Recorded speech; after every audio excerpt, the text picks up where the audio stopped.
a question of people not filling in forms that they knew they had to complete. What is at stake is an argument about the behaviour of the Jersey authorities and more particularly the British government in surreptitiously introducing new regulatory burdens and compliance requirements with minimal notice, of which the French fishermen couldn't possibly previously have been aware. I mean, Jersey obviously disputes that, John. And that, well, it's certainly a violation of the principles and the intended application of the trade agreement. That's the first thing. The other thing is, in a sense, a backhanded compliment to Robert, whom I served with in the House for 5 years and more. It is remarkable how, through the deployment of his mellifluous tones, he can talk about solving a problem, when solving a problem means the betrayal of the British fishing industry and its decimation on the one hand,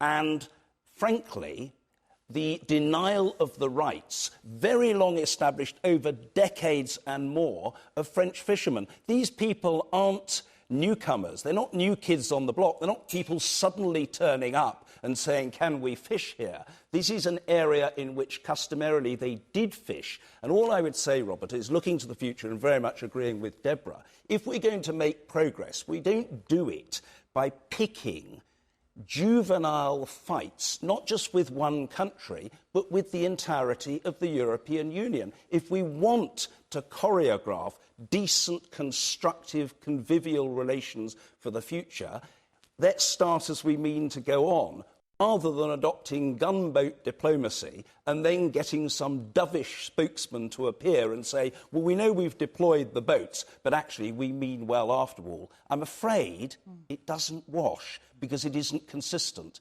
And on reflection, I think people of reasonable sense and judgment can see through it. I mean, the last time the British Navy took... Can I just reply to John there?